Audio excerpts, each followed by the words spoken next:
Season 2 World Finals begins right now!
Welcome, ladies and gentlemen, to the official start of the Season 2 World Finals.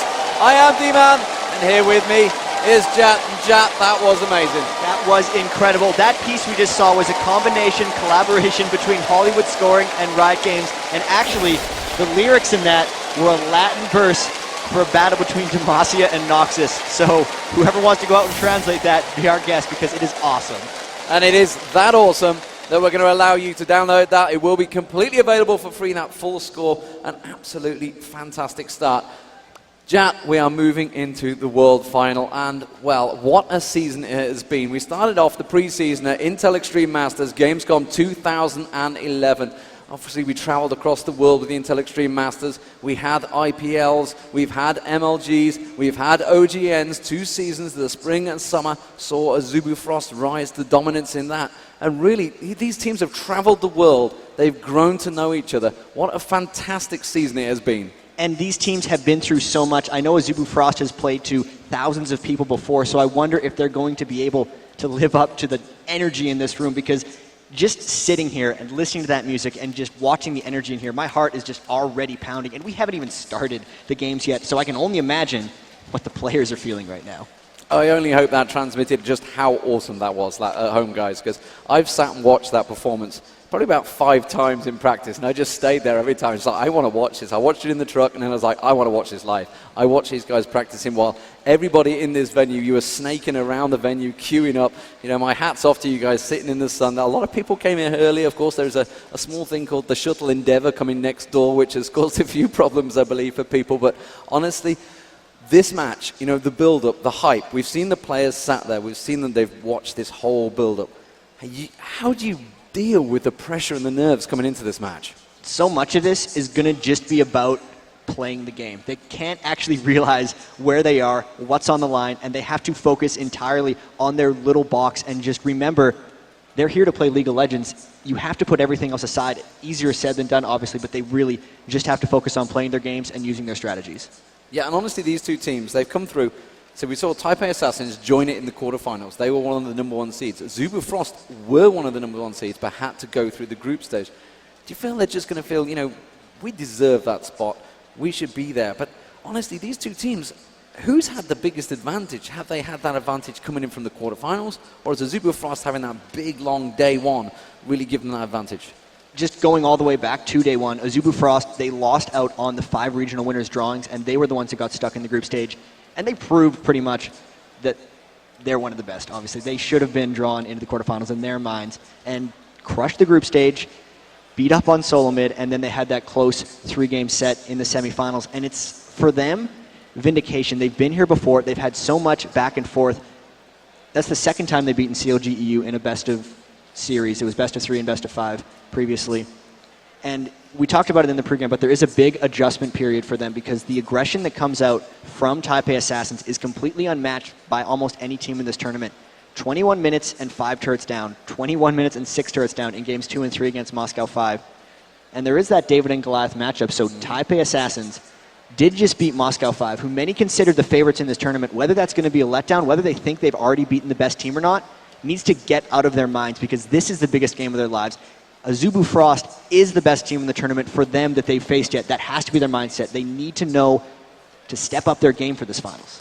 Absolutely, and of course Azubu Frost coming into this with that massive game experience, you know, the fact that they've played in front of huge crowds already. Taipei Assassins, you could argue, in their regional qualifiers also had a very big crowd. I'm sure everybody's seen the screenshots, the pictures that were taken in Taipei, and it was just fantastic. So really, with that mindset, I mean, with this crowd, the size of the crowd, the fact that the crowd is probably going to get behind one team or another, I don't know how split they are really, we'll find out shortly, I'm sure, but you know, if you suddenly find out you're the favorite, you're unexpected, or, you know, the crowd are really getting behind you, screaming your name, how does that affect you when you're sat either in game or something, making big plays?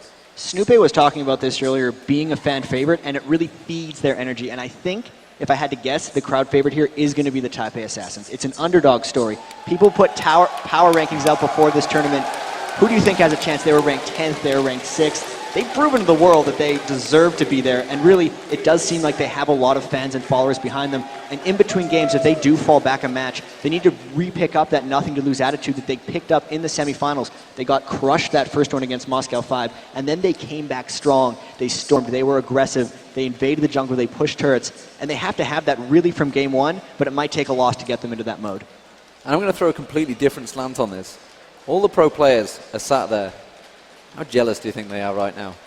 Pretty jealous, I'd have to say. I'm a little jealous of the teams up there. Jealous. The amount that they stand to gain off of this match, not only through the fame, but also through just actual dollars. $200,000 a player if you split up the million. Even second place is $250,000.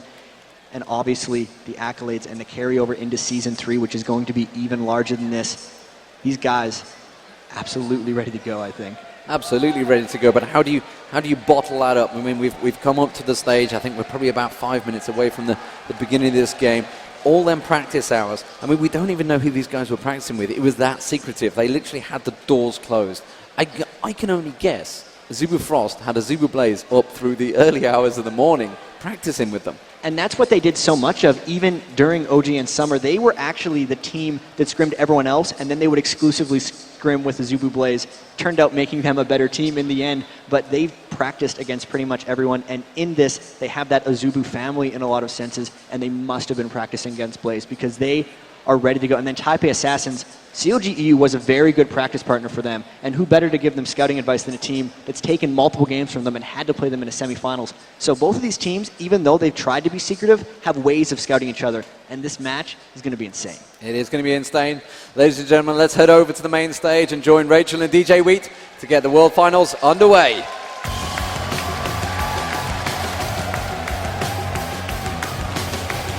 Introducing the first of our World Final teams. Shrugging off a group stage draw, they have stormed through a tournament so far. They blitzed through the first 2 days with 5 victories and 0 losses. And they took down CLG EU in a heart-pounding epic semifinals match. They are the reigning champions of Korea's OGN Champions League. Ladies and gentlemen, please welcome to the stage, Azubu Frost.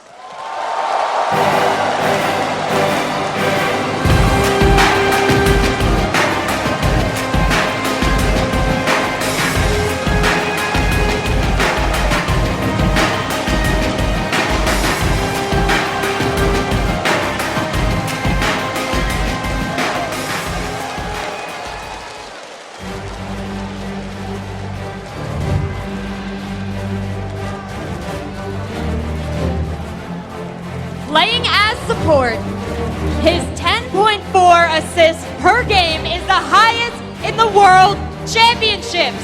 For Azubu Frost, it's Mad Life!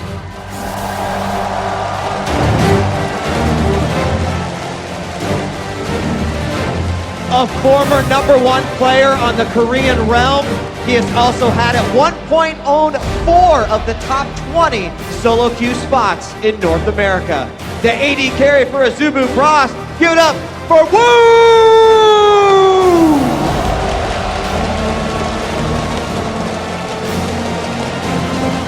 A dominant force in the jungle.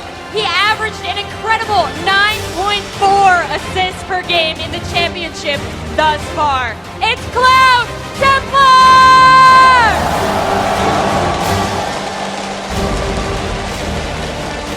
Starting his League of Legends career by playing from level 10 to 2200 ELO on only Anivia. He holds a 4.7 KDA in the championship thus far. In mid lane, for Azubu Frost, it's Rapid Star!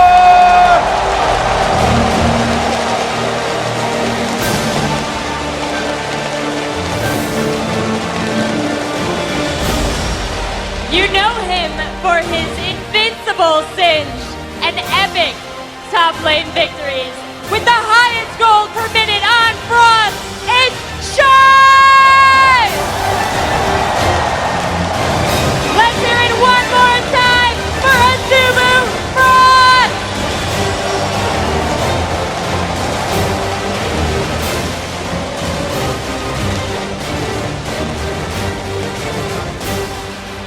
And now, introducing their opponents. With a record of 4 wins and 1 loss, they took down Mac Noon and Najin Sword in the quarterfinals. They shocked the world by beating M5 in an epic 3-game semifinal. They are the kings of the Garena Premier League. Please welcome the Taipei Assassins!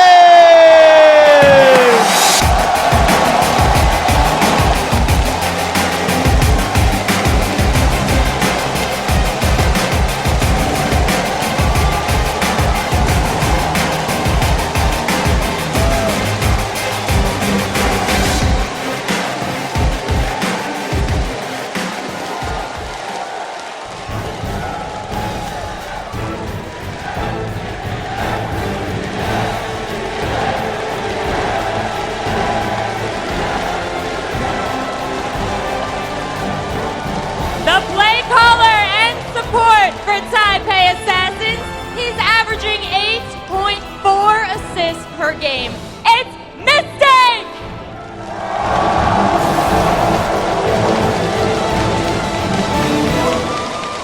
An aggressive player with outstanding positioning. He's averaging 4.2 kills per game. The AD carry for the Taipei Assassins. Give it up for BB!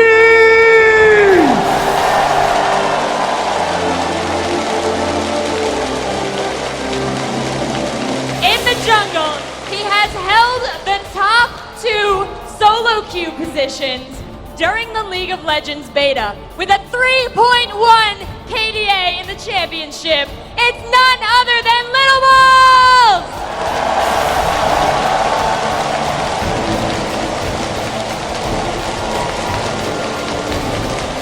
He holds the highest KDA and gold per minute of all the players on stage today. Playing as the AP carry with a staggering 13.3 KDA. Give it up for Toys!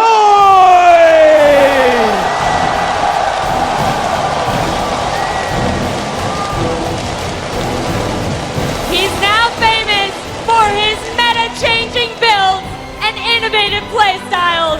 With a tournament KDA of 4 in the top lane for Taipei Assassins, it's Stanley.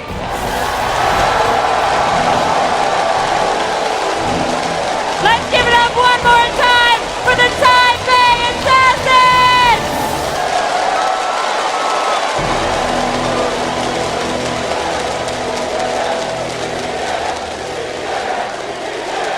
Ladies and gentlemen, now that you've met the teams, let's see what they're playing for. In addition to the $1 million first place prize and of course the honor of calling themselves the Season 2 World Champions, there's one more thing that we felt was needed. Take a look.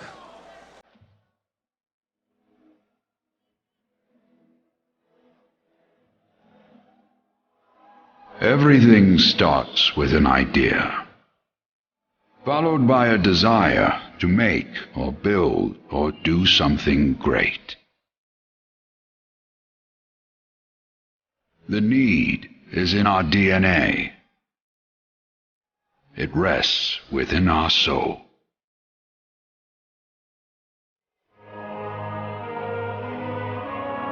To marshal your skills requires discipline. You approach your dream as a master craftsman would, taking a journey toward refinement. Within you lies an unrelenting voice telling you to make the next thing better than the last. A personal study of ingenuity and artistry.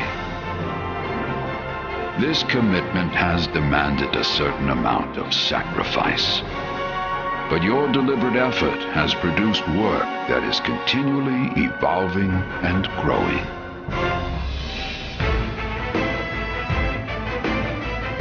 We make this in your honor, because you choose to meet the ultimate challenge. To challenge yourself to be the best of the best. This belongs to you, the champion.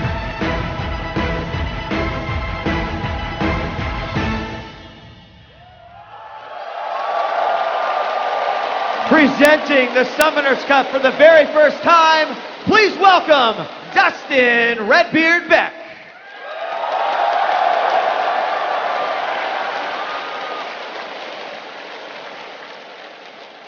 Hey guys, love you too. No championship would be complete without a trophy, a symbol of the talent, the sacrifice, and the dedication of all the teams that have been competing over the course of this year and for years to come. This trophy also reflects the passion of our fans, as you guys are the ones that have made all this possible. I present to you guys the Summoners Cup! Oh, troll. We love to troll. We love to troll. Riot Games, baby. Boom!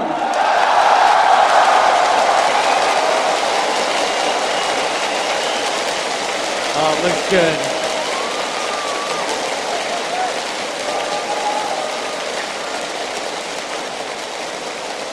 Tonight, one of these teams is going to have the chance to be the first to etch their name in the base of this, in the Summoners Cup, and be forever immortalized in the pantheon of League of Legends esports.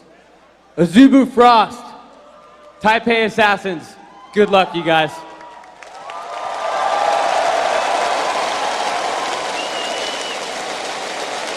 We've met the players. We've seen what they're playing for. Let's head on over to the caster's desk and begin the first match.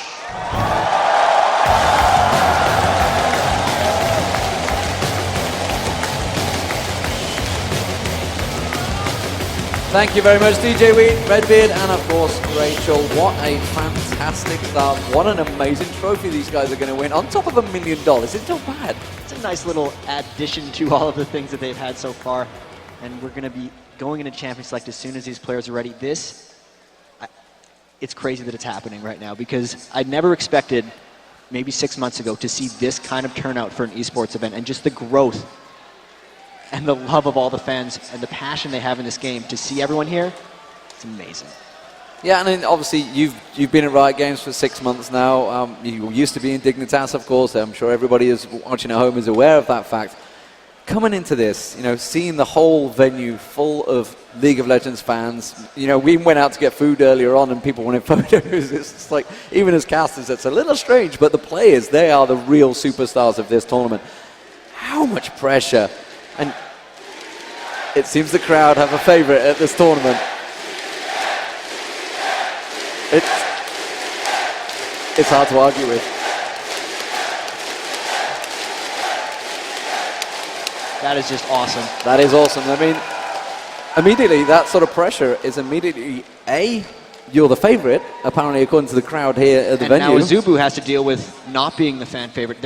Even in the pre-games, though, there are many Azubu supporters in the crowd, but TPA, no one expected them coming into this tourney. Then they knocked out Moscow 5, and now they got the support of all these fans. They do seem to have the support of all these fans, of course. Azubu Frost had some big cheers, very generous support from both sets of fans. Coming into this, okay, let's have a look through the lanes. I mean, we saw, obviously, Freakin' Rivington touched on all the players. We've just seen some phenomenal stats from these guys. The shot callers, interestingly enough, are both support players. And the thing with the Azubu Frost is it's a shared duty between their support player, Mad Life, and also their jungler, Cloud Templar.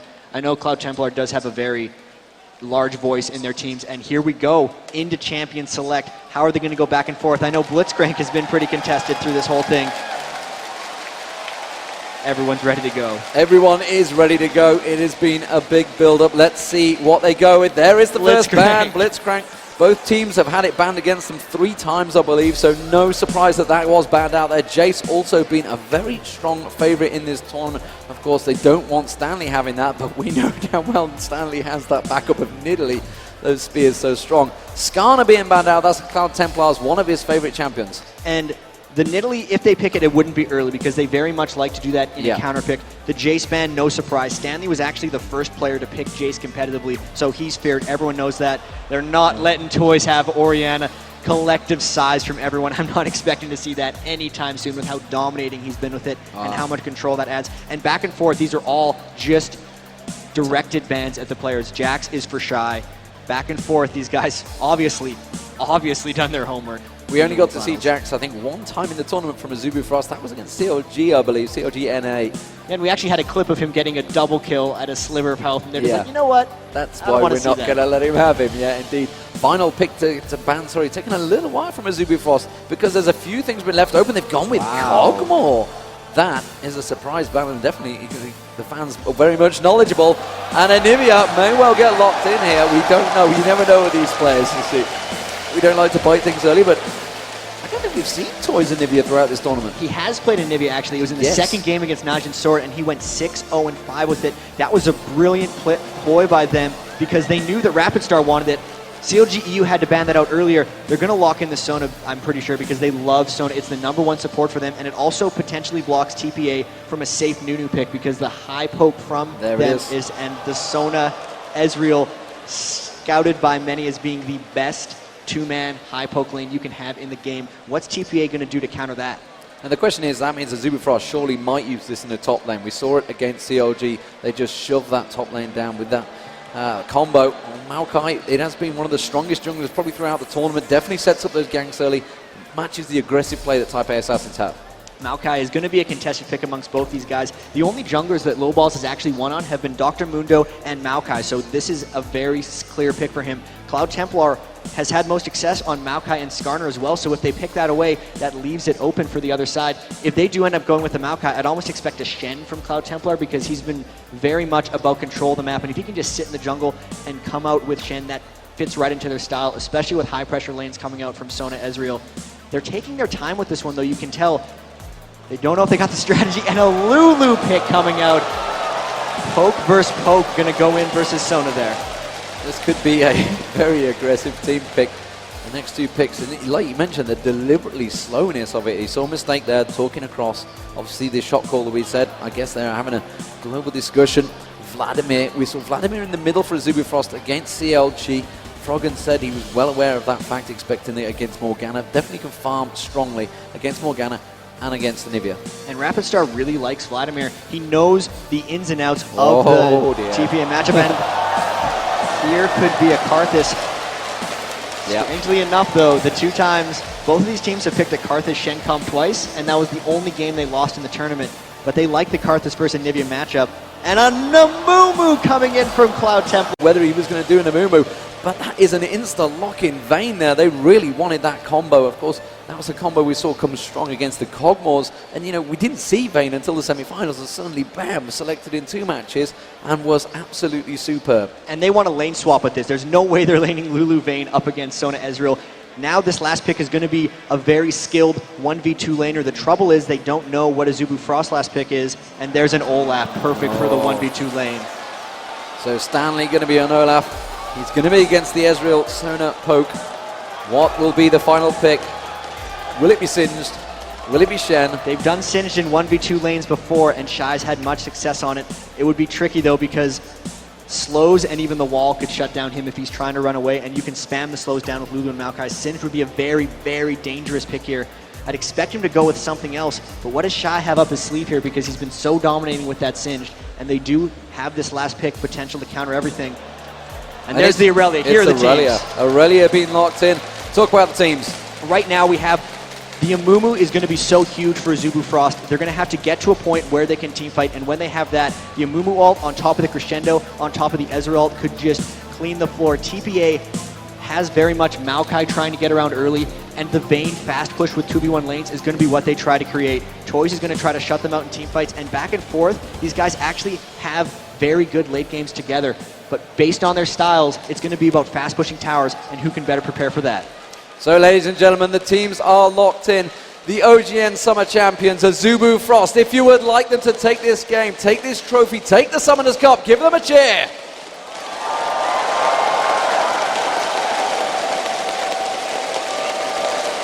Really good support for them. If you guys want to see Taipei Assassins take the first game here and get one step closer to the Summoners Cup, let's hear it for TPA.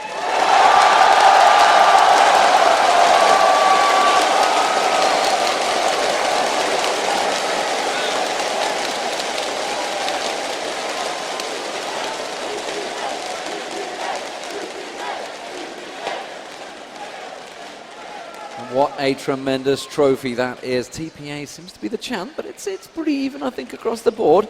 Azubu Frost definitely have a lot of support, certainly in Korea, or obviously in prime time now for the Korean audiences, as well as Taipei. And, well, honestly, Jat, I mean, coming into this, the team comps, who would you favor as we get into the game? I've talked to a lot of pros, and it's odd for them as we get into the game. Normally, they're very one-sided in what they say. They're very definitive about how they predict, and everyone says 3-2. I don't know who's going to win. These teams are very even. Now that they come out of the base, we're finally here into the World Finals. Well, I know everyone here would certainly love to see a 3-2. Everyone at home would love to try and stay up, and I favor with all those Europeans that have stayed up through the night. You have my sympathies, ladies and gentlemen, because Taipei Assassins versus Azubu Frost is about to get underway, and the water immediately goes in their faces. If you've just joined us, if you've just tuned in, the Taipei Assassins as a blue team as game one gets underway. Azubu Frost as the red team. We are just 50 seconds into it. We are going to see a level 1 invade. And this is brute force because they're going right through a ward that they just saw. They're just trying to get a ward on the raids. And the big weakness for Amumu is early game counter jungling. Funnily enough, the early game weakness of Maokai is also that, so it was a pretty good pick against it. They're both poking around, trying to invade the other team's buffs. There's a lot of wards. You can see a lot of supports have just went to burning all their wards on early level 1 buffs. Looks like Maokai starting at blue and Amumu starting at blue as well, so both of these junglers looking to start very strongly, and neither team actually going for an aggressive invade. They know how much is on the line, and it does seem like they have conservative plays coming out early. Of course, that $1 million would certainly make you think twice about any crazy plays you were going to throw out. Certainly in the first game, definitely going to be a cautious match for the first match.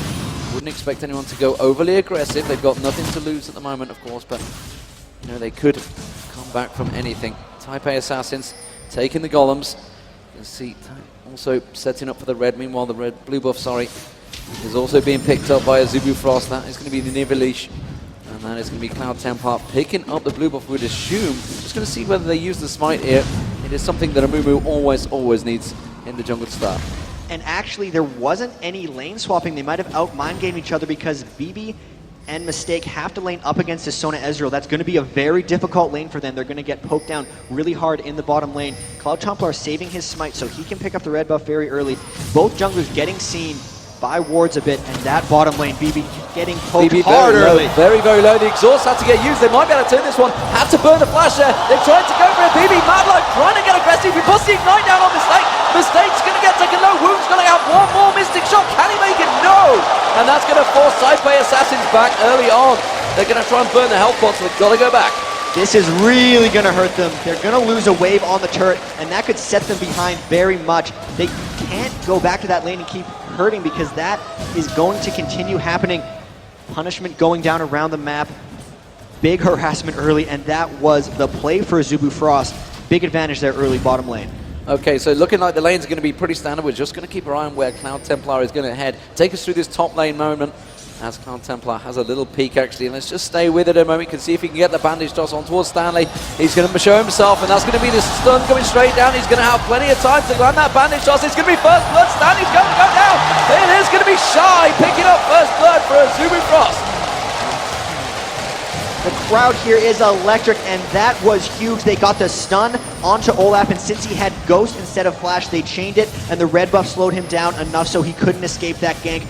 Top lane and bottom lane now very strong early advantages, and Amumu's weakness sometimes is early game ganks aren't as strong, and that was big for them.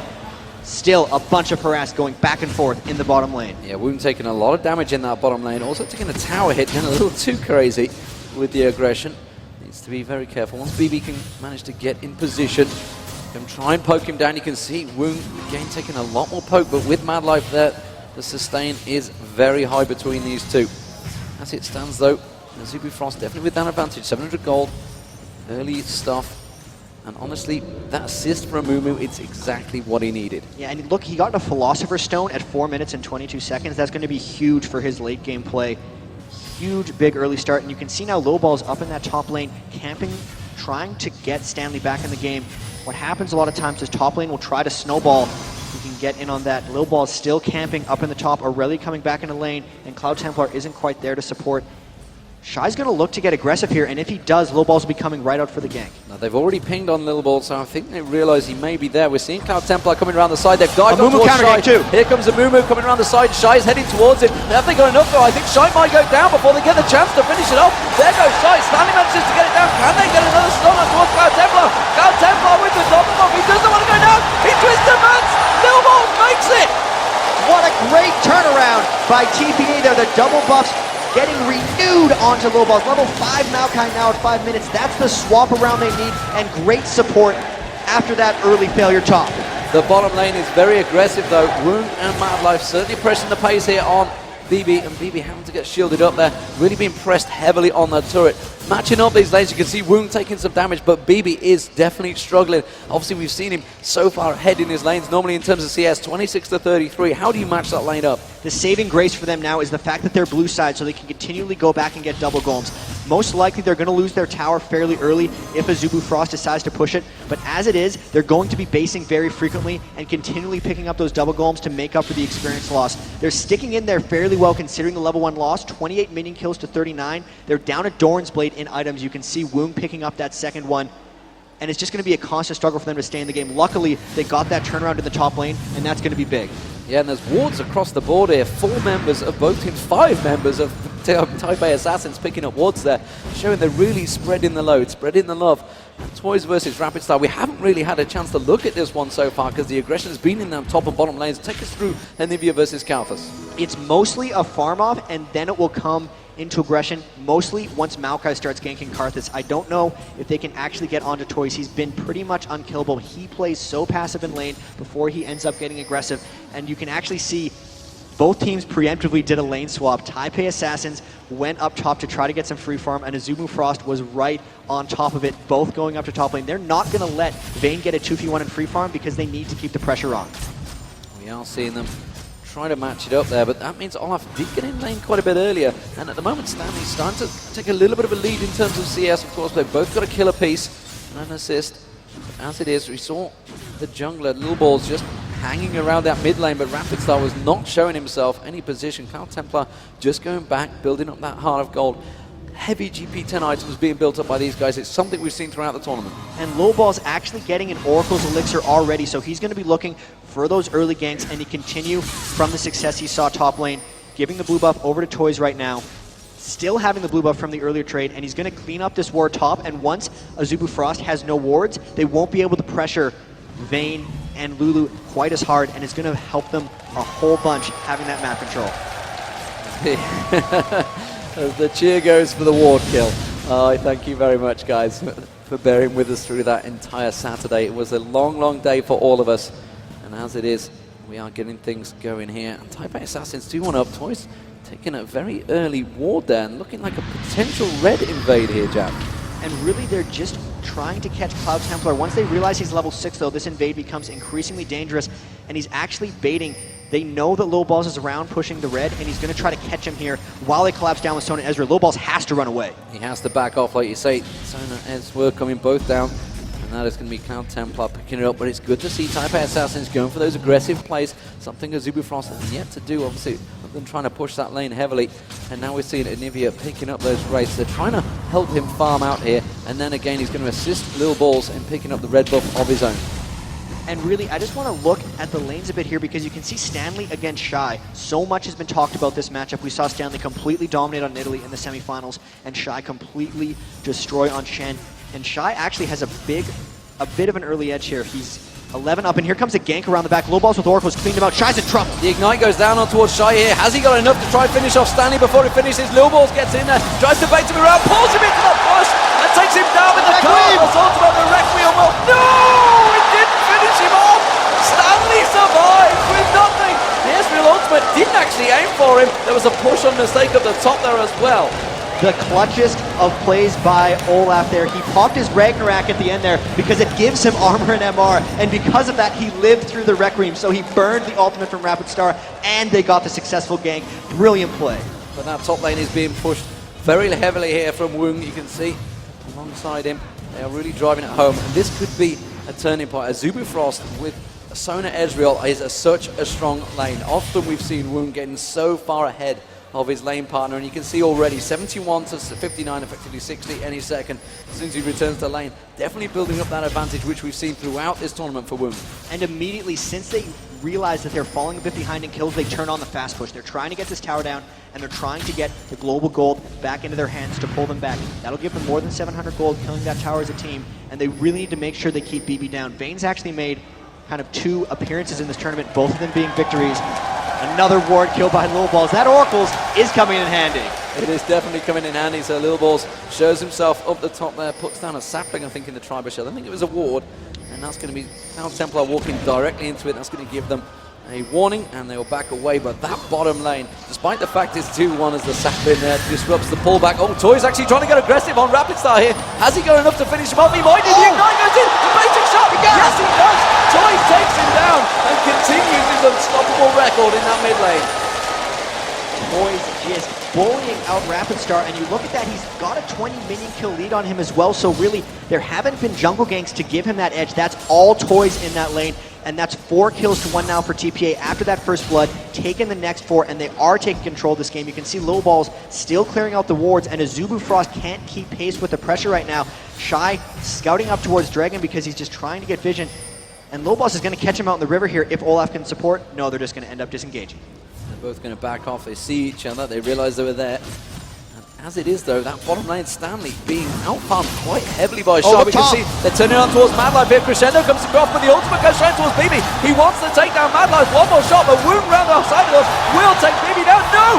Redemption tries to push him back, but Wound with a beautiful Mystic shot takes down. And can he get on towards Mistake here? He's going to get Arcane Shift available. He hasn't got the mana, though, and he's going to have to step off. Cloud Templar with an Oracles as well, taking out this top ward. But the big play for that was actually for BB. They went aggressive onto a lane that's supposed to be destroying them. They're only down by about 13 minion kills. It's going to get a bit worse now that he's died.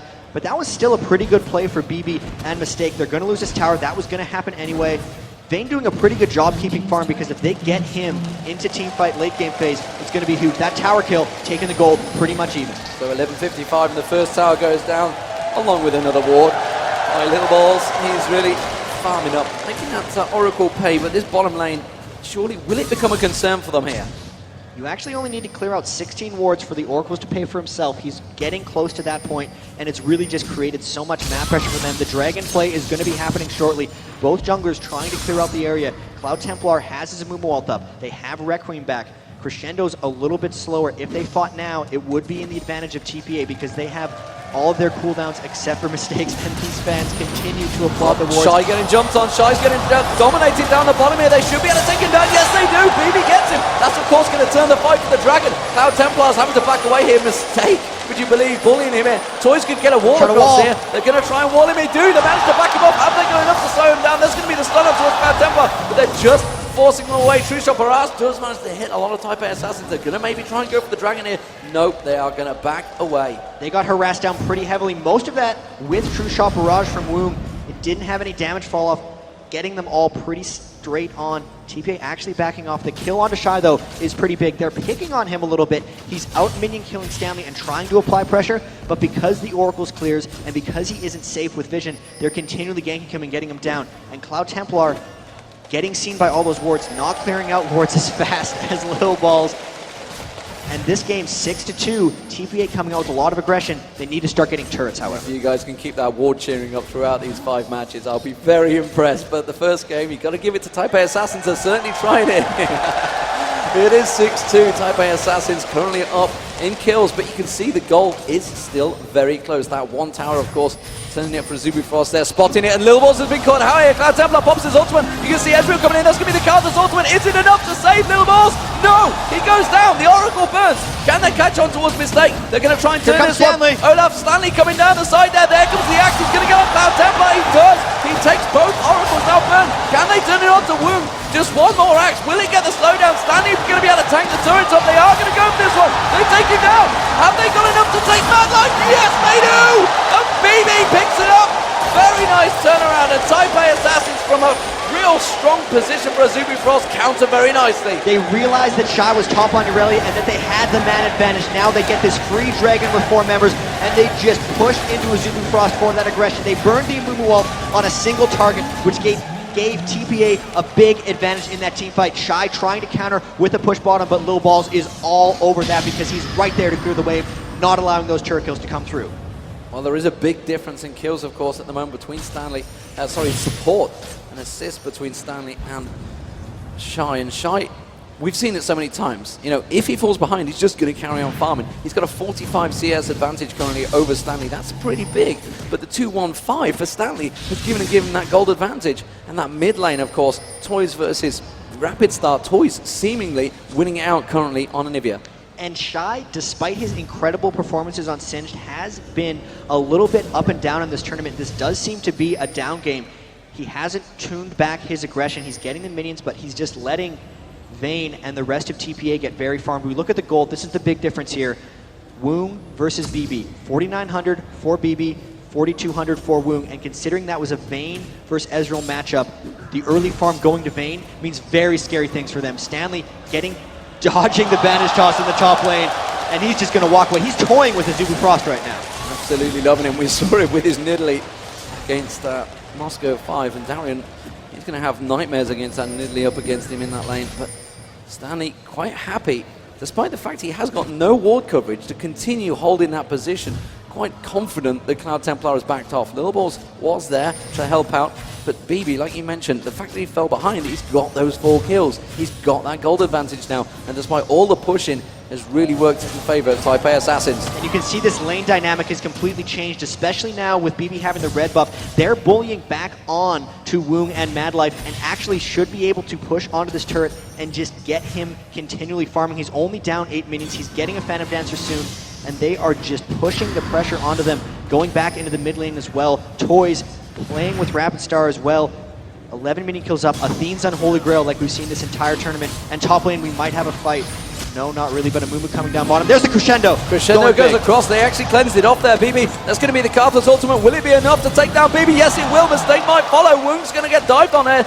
Will he manage to finish off Mistake? That's going to be Cloud Templar trying to take the tower damage. Yes, he will. And he misses the ultimate. He missed the ultimate. Now Lil Balls is coming around the side. Has he got anything? He's just going to have to force them back. We do see Toys, though, taking down that mid turret as well on the way through. And Toys might be trying to collapse down onto Cloud Templar. Lil Balls trying to keep pace. They might go for this if he gets the twisted advance. And they can see Cloud Templar is trying to back away. Has he got enough? He dives on towards Woong there. He's going to get the ignite. Surely he's going to get the stun down. Yes, he does. Will he finish him off? He's going to take him down. Now we have Stanley going around the back on towards Cloud Templar. The wall completely missed him, but it doesn't matter. Stanley gets one. Can he get another? He's all over Madlife. He's going to take him down. He gets the double kill. It's 12-5 for Taipei Assassins. And that's just the counter gank from TPA. Every time Azubu Frost uses that Amumu ult, they get a kill out of it, and it's followed by multiple kills from TPA. Stanley comes down and collapses, and it's Shy not countering where Stanley is moving. He's trying to farm up and push that side lane, but right now, the plays are coming out for TPA. Stanley, 4 kills, 1 death, 5 assists, being the playmaker very much so for them. Been a part of 9 kills, and even though they're trying to split push, there always seems to be a TPA member that's there to stop the turret pushes. They're now up 2 turrets to 1, and in kills and in gold, really starting to snowball this a little bit. Azubu Frost has to stop the bleeding. This is something we've seen with the Korean teams and with the Asian teams, the fact that they can counter, they can sense that attack, and they already get in position. We saw it with Azubu Blaze versus TSM at the MLG New York, when they were just countering everything TSM had at them. At the moment, Taipei Assassins are doing the exact same thing to Azubu Frost, and they're just unsure of what to do. The Dragon is coming up shortly. Of course, it's not taken. You can see them hanging around the blue swarm. We are looking at the top lane though, and here we go. Lil Ball's going to come in. He's going to take down that ward, of course, and Toys is with him. They will steal the blue. And there's nothing Azubu Frost can do to stop this one. Cloud Templar having fallen behind Lil Balls. He lost that Oracle, so did Lil Balls, but they've been creating more action, TPA that is, so it's not hurting them as much. Amumu also requires more farm than Maokai to get things done, so it's falling hard for them. Stanley trying to get pushed on by Shy, but he's just able to repel that. He's substantially behind in minion kills, 152 to 92 in that top lane matchup, but the pressure Stanley's created is more than worth it. Yeah, and we're seeing Australia's Reverie being built by Stanley pretty early on there. You can see gold-wise, he's 1,000 gold ahead of Shy, despite the fact he is down, because he's got that 4-1-5 kill ratio. And the Reverie is playing right into his style. We've seen these really long chases. He has Ghost, he is unCCable, he's just been charging through towers. And that's the build for him. Olaf doesn't need to build damage items. He's building in just with health, just with move speed, just with cooldown reduction, and that's really his play style. Azubu Frost not really having an answer for what Stanley's doing so far because he's just ran straight at Woong, and Woong hasn't had an answer yet. As with this moment, we can see this bottom lane. Woong's continuing to farm. He's going to try and pull it back, but he's actually fell behind in farm because he's been dived on so many times by BB and co.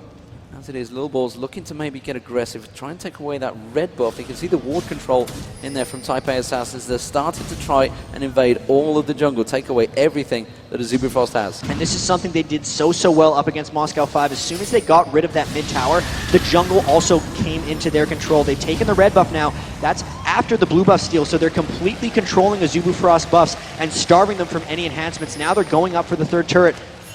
But actually they sense the counterplay by Azubu Frost, and they're happy with this because BB's off in the bottom lane getting free farm, and Azubu Frost doesn't have an aggressive play to make here. They're going to try to push mid, but it's probably going to get repelled by TPA. Yeah, they're going to try and cover across that mid. They do not want to lose it. They realize the dragon is now available, and Azubu Frost look like they've managed to peel away and get onto this one. You can see Taipei Assassins are reacting though. They're going to try to get this dragon really fast, and BB had to run all the way around, so it looks like they'll get this dragon uncontested. If they can fight after this though, TPA would want to. They might try for an engage here. They might try and go for the gauge. There's going to be the ultimate coming out from Azubu. Isn't enough? Toys is surely going to get dropped. He's down to an egg right now. Cloud Templar is getting dived on. The damage really coming from his wound though at the back. That's going to be cleaning up. Stanley gets one. Stanley gets two. BB gets another one. That's going to be the Cardinals ultimate. He might pop over this one. He gets the quadra kill. He gets the quadra kill off the back. My word, Stanley, no, he's trying to avoid the damage, but Woong is in there. And could Azubu Frost get a better turnaround than that? Everyone sat in top of Rapid Star's Defile, and then when they took him out, the perfect timing for the Requiem. They just weren't ready for that damage. Quick impression there for the quadra kill. That was insane. So much farm coming out from Rapid Star here, and it's going to make team fighting very difficult because Stanley needs to run through the team. Everyone needs to just dive onto Azubu, and now that he's gotten so much farm from that fight, he's going to be heavy. Okay, we're going to check out a replay of this one, try and take us through it in a calm manner.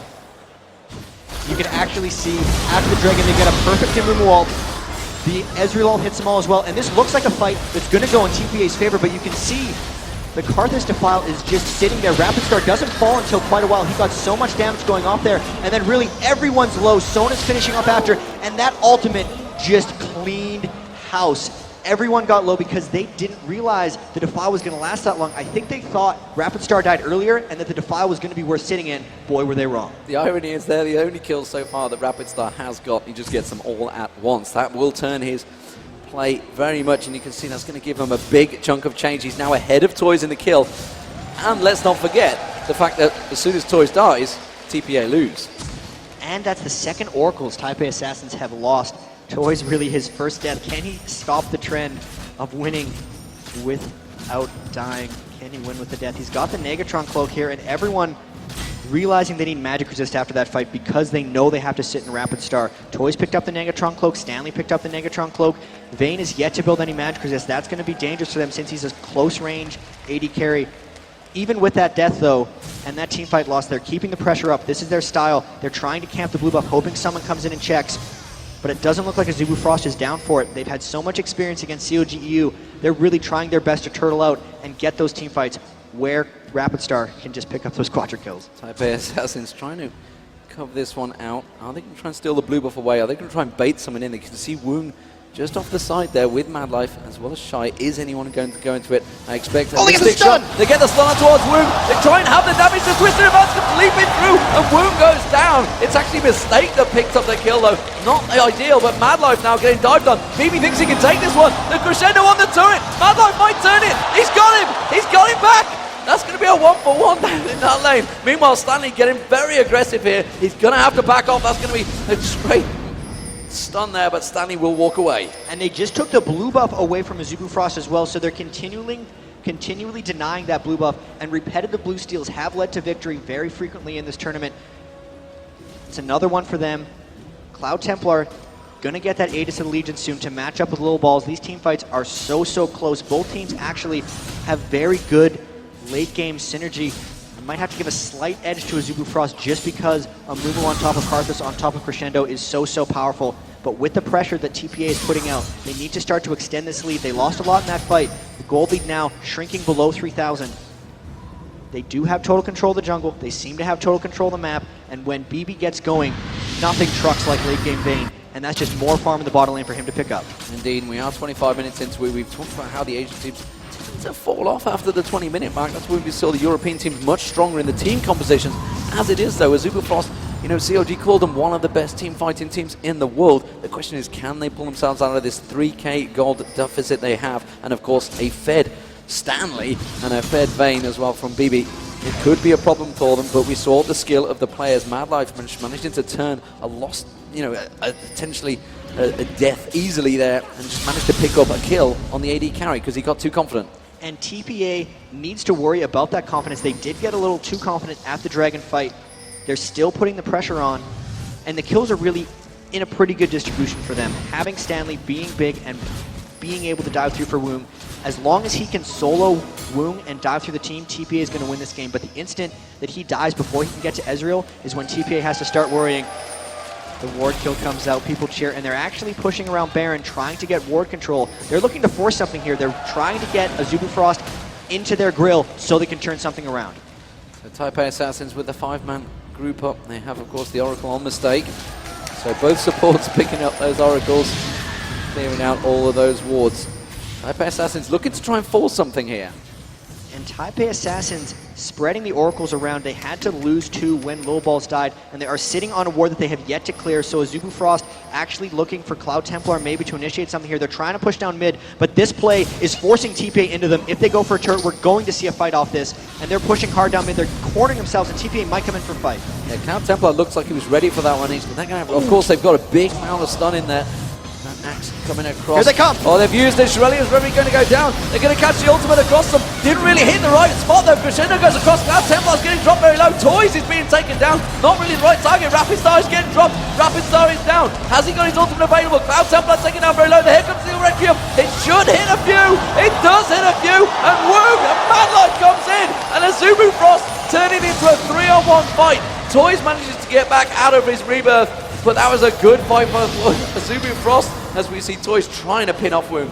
And they keep falling to just sustained AoE damage. And the nice thing there is Woong focused onto BB and got him low enough for the Karthus ultimate to really get him with the last blow. Rapid Star now with the death cap getting scarier and scarier. The big thing the TPA has to do here, since there's no avoiding the Requiem in team fights, is get that magic resistance. You can see the Force of Nature now onto Olaf. Negatron Cloak just getting purchased by BB. If they can fight again soon, before Rapid Star gets magic penetration, they're going to have something. With that team fight though, Azubu Frost gets the Dragon. Gold lead even closer now, 1,000. And you can see their team fighting is coming out superior to TPA, and that's how they've clawed their way back into this game. So 18-13 in kills, definitely not going to be the stall tactic we've seen throughout this tournament and from certain teams, but we are going to check out the replay of that last fight and talk us through it. Watch how Woong actually zones out BB in this fight. It looked like Rapid Star might have died in the wrong place, but everyone is still clumped up. They're still getting the defile damage onto the majority of the team, and BB can't actually get to targets that he wants to. He's so zoned out, everyone just getting pushed back. Stanley was able to take it out, and because the Requiem comes down, no one can chase on to any priority targets for Azubu Frost. Madlife came in awesomely at the end with his amazing Sona. But that's just the team fights are really hard for TPA because it doesn't seem like they can get onto the targets they want. There's too much zoning potential coming out from Amumu and Karthus that the team fights do seem to be going in Azubu's favor. So as it is, you can see Stanley on your screen. 716 has got that Force of Nature. Can he try and carry this one through for his team? Definitely seems to be calling out. He wants to force something. We can see Toys down in the bottom lane though, so in a moment Taipei Assassins are split apart. We talked about their 4-man fight. Toys right now feels he needs to farm up. He's got that Deathfire Grasp along with his Athenes and Holy Grail, which he picked up early on. It's something we've seen quite regular from the Asian teams. The Athenes on Holy Grail is something Toys has wanted this entire tournament. Almost every caster he plays is fairly mana hungry, and he'll get that Athenes. With the 4-man play, though, that's not how TPA has been playing this game. Stanley has actually been a creator. They wanted to run around as 5, and they're trying to force those things, but against Amumu Karthus, that's extremely dangerous. The split pushing isn't really coming in. Shy has actually been the one trying to make the 4v4s happen, and he's ended up getting picked off a few times because of it. Now that Azubu Frost has won a couple of team fights, The tides have turned here. They're the ones scouting around Baron buff, trying to clear out ward. Mad Life's going to get that one in the triangle brush. And now it's Azubu Frost that has to come, or Taipei Sats that has to come into Azubu Frost. Cloud Templar can turn a fight very quickly with Bandage Toss and Ultimate, and they can just all flash follow on top of that. Rapid Star's flash not quite up yet, but they're looking to get someone out of position here. There's a wall, here's a fight. He's going to come in, he's going to be the curse of the mummy, goes straight across. Toys getting dropped almost instantly there. Goes down, doesn't have rebirth available. Shy will drop. Taipei Assassin trying to turn this one. Mistake and BB trying to hammer the damage from the back there, but Crescendo comes across. Woong is going to get dropped. No, he gets the heal off. Has he survived? No. Stanley goes down on the back immediately. They're going to try to turn it. Mistake doing the damage. Nilballs. Can he pick them all up? He gets one. How can he get another? The Carthel's ultimate comes through. It's not needed. And Mad Life with a double kill at the end of it. Mad Life is picking up kill after kill. He's 4-4-13. And Azubu Frost with another one-team fight. We knew these teams were going to be aggressive coming in. Both of them were trying to match each other hit for hit, and it just seems like Azubu Frost is one step ahead of them in team fights. A Mumu ultimate's so key, and TPA just can't seem to finish off the targets. BB actually had a field day hitting in that last fight, but he didn't have his Infinity Edge. Now that he has that, it's about him avoiding focus, and if Vayne can get off big things in team fights, it's really what they have to rely on. Toys got picked off at the start of that fight, and they still took down 3 members, and Cloud Templar and Mad Life were very, very close. These team fights are still razor thin. Azubu Frost got an edge off that one with the turret and now a gold advantage, but I still can't call the rest of this because it's been back and forth, the kills are still very close, and it's not like these team fights are completely one-sided. Looks like Taipei Assassins were thinking about trying to react very quickly, and Azubu Frost are well aware of that. They could go and rush straight towards that Baron, and Taipei Assassins are definitely doing that. They're going to try and get in there and clear things out. Mistake is going to get and clear that ward down, and immediately Azubu Frost tried to react to this one. You saw the Shirelia's Reverie was used to escape off the back of this. And they're actually just seeing a ward, and they just cleared it out, but this is Azubu Frost going to fly into them. All their ultimates are up except, the Requiem and the Ezreal isn't, and Stanley's driving in. This is TPA pushing. They're going on towards Shy. Shy getting dropped down immediately off that, and Bebe gets in there. Cloud Templar uses the ultimate, but the rest of his team are not with him. They're dealing with Nilballs. The Shirelia's Reverie comes across, and you can see that that's going to be immediately catch on. Cloud Templar is just going to have to run away. BB's still taking a lot of damage, though. The Swoog is just off the side, picking them apart. Carters picks up the double. They're going to take Toys down. Azubu Frost once again come out on top in this team fight. And Stanley and Nilballs, the only 2 surviving members. Azubu Frost are going to try and push the Baron.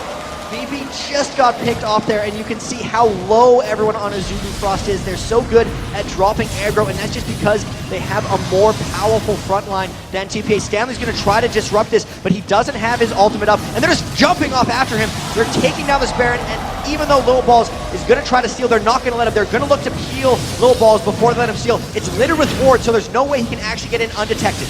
He's trying to sneak around the side, trying to throw those saplings in. He does have Smite available. He's not going to be out of it in a position to get in there. It would be suicide.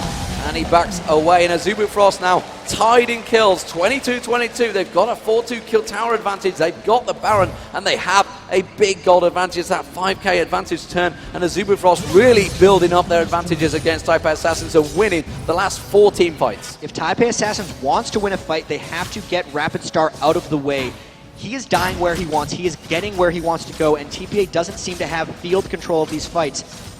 That's really what it's been coming down to, and big lead now for Azubu Frost because they were substantially down in gold when they started winning team fights. Now they have the Baron buff and a large gold lead and the Aegis of Legion and the Zeke's Herald, the team fight items coming in. It's going to be very difficult. TPA has to win these skirmish fights, and actually just take a look over at the Baron buff. Look at how many wards they had. That's one of the reasons they won that fight, because no matter where TPA tried to go, they couldn't lose vision of them. They tried to juke into brush, but all the brushes were taken up. They couldn't go around corners for field of vision. There's a little lesson there. Baron team fights, get wards out, because if you're looking to peel, you don't want people to go invisible. They're going to dive up towards the dragon here. It's going to be picked up within seconds for Azubu Frost. Woong, of course, very fair now. Sampling's going to come in, didn't quite get the steal though. As Woong takes out down the top though. Stanley's getting dived on here. Is he wanting to fight this though? Shy getting onto him for once. A 1-6-8 Shy is actually forcing Stanley back, despite the fact Stanley is built so tanky. And another difficulty for TPA in team fights is that BB's getting outranged and zoned by Woong. So even though he had an advantage early, he hasn't been able to push that because he can't get close to any of the targets he wants to. Even if he gets around the tank line, it's Woong that's going in on him. And now Azubu Frost are the ones doing the 4v4. They have Shy going off. They realize Stanley is the only diver. He's really the best frontliner for TPA, and since they can't match up their dive buddies with Lil Balls and Stanley, they're struggling in teamfights to get to priority targets. This turret's going to be very difficult for them to hold just because of the flank potential from Azubu Frost coming around the back. Yeah, Stanley versus Shy in that top lane, and honestly, you could see a Mumu come around the side and try and get in there, which is why you see Lil Balls putting that ward just above. Mistake trying to cover it off. Now Templar trying to find a position. Shy getting taken down very low there and forced away by Stanley. Are they going to try and force something in the bottom lane? No. They're going to keep that standoff and just slowly but surely poke it off. They do manage to wall off a bunch of Azubu Frost, but honestly, Taipei Assassins do not feel they can win this fight. They need Stanley to join them, and it can't happen at the moment. I think it's a matter of time until this turret goes down. If TPA were to engage on a 4-man Azubu Frost team with Baron, they would most likely lose. I'm surprised that Azubu Frost is backing off because it seemed like they could get that turret, but there it is. They knew Stanley could be coming up the back, and they didn't want to engage in a 4v5 even with Baron. So despite the 44 total kills in only 35 minutes, we do see a bit of cautious play finally coming out of Azubu Frost. A big game experience, of course. We talked about it earlier on. Very much keeping a cool head here on Azubu Frost. Toys continuing out to farm. Let's just have a look across the builds and the teams. I mean, how do you see this one playing out? At the moment, Azubu Frost winning every team fight. How do Taipei Assassins react to that? On top of Azubu Frost winning all the team fights earlier, they've completed 2 Guardian Angels, so Shy and Woong both will have to die twice in the next fight, and TPA doesn't have one of their own. They need to be extremely cautious and almost hope that Azubu Frost dives a turret or does something silly. They have to focus around getting picks, and he's burning his ultimate. They're just diving through onto him. They're going to get him here. They're going to get him. There's the crescendo, goes across the Karthus ultimate. Will be enough. Rapid Star picks up the kill. They're going to try and push on Stanley as well, but instead they immediately divert their attention and go straight for that bottom turret. They have a creep wave coming in. They will take that inner turret down. And Azubu Frost actually just pulled off what TPA would have needed to do, picking off a solo member. There's no way right now that TPA wins an even team fight, even if it's on top of a turret. They have to pull off something very creative. You can see Toys is off getting blue buff, but this turret is going to be nearly impossible for them to hold. They only have 3 members, and Azubu Frost is flying in hard. They're diving in here. Remember, they used a lot of ultimates to get in here, though, but they are taking the turret down very quickly. A flash from Rapid Star, an exhaust on towards Mistake, but it wasn't enough. They do take the inhibitor down regardless, and they're going to back straight off this one. Stanley is trying to peek across, but Azubu Frost quite happily disengaged. That's going to be the true shot barrage going across, not really doing a great deal of damage across them. They do make a stun on towards Shy. Can they pick one off here? He has got a Guardian Angel, and Azubu Frost immediately turns to react. They're going to defend their comrade, and Stanley's trying to get in there. That's going to be the curse of the sad mommy getting across, hitting the entire team, but Stanley is still in up there, and Woong is going to get taken down very low. Lil Balls tries to get aggressive, but they disengage so quickly. They cannot catch up. That wall of pain goes across and effectively says, chase us if you will. And that was a TPA fight where they had no AD carry. BB was still waiting for his death timer. It was a good repel. If they'd lost 2 inhibitors, the game would essentially be over. Overall, Azubu Frost, with that Baron buff, made very good use of it, getting the first inhibitor of the game and just extended their lead. None of their Guardian Angels have been popped. You can see they've been able to zone TPA out in teamfights, and they really just have to continue doing what they're doing. With that long push, though, all their wards have actually dropped down, so this would be a moment for TPA to try to get a pick. They could take control of the area and hope to catch someone warding. But come 30 seconds from now, we see 5 wards out from Mad Life. He's going to be littering that Baron area with wards because they know the spawn timer is going to be a couple minutes later since their Baron just did fall off. And this is actually maybe a bit of a pause for Azubu Frost because their next play is forcing around Baron. It could well be their last play as well because Taipei Assassins up against it here. Stanley trying to draw something out, trying to bait something out, and the ping's coming out to back off. You do not want to go in towards the situation. Azubu Frost, of course, with all the ultimates available, are going to continue. Oh, this might be what they need! They got caught out Cloud Templar. Isn't enough though? He's just going to pop his ultimate. The Curse of the Sandman comes out. He does get dropped. Have they got enough to try and continue, or will they just disengage very quickly? Shirelli is wherever he was popped, and they do back away. BB with the ultimate just goes down to clear out those super minions. More of that though for TPA. They caught Cloud Templar scouting and trying to ward, and the wall from Toys completely split him away from the rest of the team. The unfortunate thing here, though, is BB had to go back to base to clear out those super minions with the inhibitor down. That's the worst inhibitor to have down when the Baron is up because it completely takes him as far away as possible in supporting the upcoming Baron fight.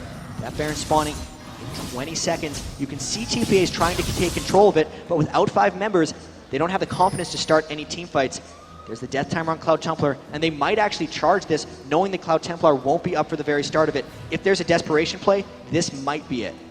And of course, without that Amumu ultimate, it may just give them that slight advantage they want in them 4v5 fights. But are they aware of the timer? It is now up. They will have vision of it, and Cloud Templar spawns. They are not in position to try and fight for it, and they're going to have to react and back off from this one. Taipei Assassins and Azubu Frost are going to be happy with that one. They realized that the danger they were in, but now they've got themselves back as a 5-man team, and they are in the stronger position, Jack. And they can go wherever they want as long as they stay grouped up. When Rapid Stars flashes up, though, it'll make them much more dangerous in teamfights because it allows his positioning with Defile to be even greater. He has that Void Staff, so most of the magic resist the TPA has isn't helping them very much. When that Requiem comes down, it's going to be devastating. They're clearing out wards, and they're actually looking to fight here. TPA is going to try to stop this because giving up the Baron would mean the game. But fighting Azubu Frost straight up 5v5 in a choke is also going to be a high chance of them losing it. They have to pull off something crazy here. They have to teamfight perfectly if they don't want to lose here. Stanley walking right through a ward. Azubu Frost displaying a lot of patience. And they're hitting the axe across inside. Azubu Frost poking it. They don't have the vision, though. Taipei Assassins desperately. Stanley's going to maybe try and pull something crazy out here. It's Woong they want, but he's got that Guardian Angel. He's got that damage, and of course Rapid Star as well. Poking it through. Well, Rapid Star is up pushing top, so Azubu Frost trying to engage. They're trying to go for it, and they can see. They're going to come back. They dodge on towards Stanley. Stanley's the one that wants to take the damage, and immediately he turns into the rest of Azubu Frost. There's the guns of the Sam Molly. Rapid Star taken very low. They're going to use the Zonya's Hourglass straight away. They can't manage to take him down. Cloud Templar will get dropped by Stanley. Immediately turned into Lil Morse, takes it down. Rapid Star does. Stanley's going to get dropped. The cover. Oh, it's a triple kill for Rapid Star. And now Woong and Shai should chase down Lil Morse. And Shai gets the kill. And surely the game for Azubu Frost. We are 28-26. They're going directly for the Nexus turrets. Jack, what an amazing turnaround. I thought that BB might be able to pull off the end of that fight, but the Requiem just destroyed him, and Rapid Star picked up his 13th kill of the game. They're now pushing down onto this Nexus. This looks to be the end for Azubu Frost. They look to have the 1-0 advantage, and what an amazing way to open the World Finals. 54 kills, 42-minute victory. What a fantastic performance there. 42-minute game and a lot of kills. That is the way to open up the Season 2 World Final. And Azubu Frost, despite the fact they lost out, I think they're about 9-3 down after the lane phase, they certainly turned it around. That big game experience shown through. There's the Summoner Cup. That is what they're fighting for. Taipei Assassins, we saw them get destroyed by Moscow 5 in that first match. They're going to have to pick themselves up just like they did. Gotta play like they have nothing to lose, and honestly, that's kind of how they're playing in that game. All of the tower dives, all of the aggression, exactly what we expected to see from both these teams. They were trying to outdo each other, and they can't get dejected with themselves after just one loss. There's plenty more League of Legends for them to play. They still have to win 3 games. Azubu Frost still has to beat them twice more. And considering how strong Azubu Frost was in that, or Taipei Assassins was in that early game, they can't get down on themselves. There's very easy ways to turn this around for them because so many of these team fights were razor thin for them, and the slightest change could have granted them a victory. And you know, I think back to the OGN Summer Finals, I think about what Loco Doka said, and he was talking about how Azubu Frost love the area of effect fights. They love them AE team comps, and that's why they picked. They went back to what they knew. It's something we've talked about throughout this tournament. Stick to what you know really well, and it worked so fantastically well for them. And especially the Amumu pick coming out was something that I don't think TPA expected. In all of the games we've seen in this entire World Playoffs, World Finals, no Amumu. They picked the right time to bring out that surprise mummy. The surprise mummy. He wasn't very sad either. Obviously picked up a good couple of kills. We're going to check out the replay just at the end of that game with the audio from Azubu Frost. 은혜가 죽였다. 정리하면서 가야 돼. 페이. 나이스. 끝내. 이번에 끝내버려. 밀어. 아, 죽여. 끝내. 형 바로 와. Absolutely stunning stuff. And well, actually seemed a little bit chaotic in the comms there. They celebrated not pick chaotic because there was a really close team fight there. If that Requiem didn't finish off BB, Vayne gets close to unstoppable at that point with the Infinity Edge, Phantom Dancer, QSS, and an extra Zeal on top of that. He was really close to turning that fight around to the very last fight. That game was really close, so That's why the comms were chaotic. 42 minutes of chaos for them, and they were the ones that came out on top. Yeah, and they have absolutely awesome team fights. So, put yourself in Taipei Assassins' mindset. They've just seen an Azubu come out. They weren't expecting it. How do you approach the picks and bans of the next match? They almost have to stay somewhat the same. If anything, they're going to take away Karthus or ban in the way because they need to either play around it or just get rid of it. They picked a very dive, close together team fight. Even the Lulu and Vayne are short range AD carry combo. They didn't have the range and poke to deal with all that clump and all that front line. So they might take out Karthus, or they'll just pick a more mobile team so they don't get trapped in the file. Or do you take away the Ezreal Sona comp, which, while they managed to deal with it, it also freed up the rest of the lanes because they had to focus on it so heavily. That could be a possibility, but that wasn't really what they lost on. The Lulu Vayne did an extraordinary job going up against that poke, and they actually showed the strength of the TPA bottom lane. Some of the players did say that was one of their big advantages. BB and Mistake, such good synergy, and the mismatch there and the early game lead they took, it doesn't seem to be an issue for them giving away Ezreal. So, from a Azubu Frost point of view, they've just come back from a really strong position. You know, they've won every team fight. Going into the next match, do they stick with the same type of build? Do they go with another AE build, some sort of strange build that they could pull out? Or do they go with some sort of poke comp, which we saw CLG use against the Azubu Frost? I think they just try to counterpick. And Azubu Frost has, if anyone, shown as a generalist team. They've dealt with the turtle of CLG, they've dealt with the aggression of TPA, and they're very much about just trying to get the opponent on their heels. Whatever TPA comes out with, they're going to try to get back at them. The Karthus countered the close-range team of TPA, and whatever TPA comes out with is what Azubu Frost is going to try to counter. And really, that's what I think we'll see in Game 2. Okay, and the pressure on the players obviously was pretty huge. I mean, we've come out. Do you think they're going to be settled now? I mean, they've got that one game out of the way, the first game, no matter whether they win or lose. Have they come into this situation and go, you know, we've just played a pretty crazy game of League of Legends? And we talked about Azubu Frost. I think it was Team WE. No, it was IG, the very first game of the day. Azubu Frost versus IG. And Azubu Frost said, you know, we really love the fact that they had that crazy back and forth game. They said, we haven't had that for a while. So both teams, I think, will feel, you know, comfortable. The fact that, yes, we did just lose in terms of Taipei Assassins, but they just played a pretty damn good game of League of Legends. Yeah, and with how aggressive they all came out, 54 kills, that is much more than I expected in the first game of the World Finals with all this on the line. You thought they were going to be more conservative, maybe be scared of the stakes. Neither team was scared to step up. Neither team was scared to team fight. And I think if they weren't settled in then, how many kills are we going to see in the second game? Because it would be nuts. I think they're good to go. Yeah, we hope they're good to go. Ladies and gentlemen, we'll be right back. We're going to have the second game. We're just going to get a small commercial, and Game 2 of the World Finals. We'll be back right after this.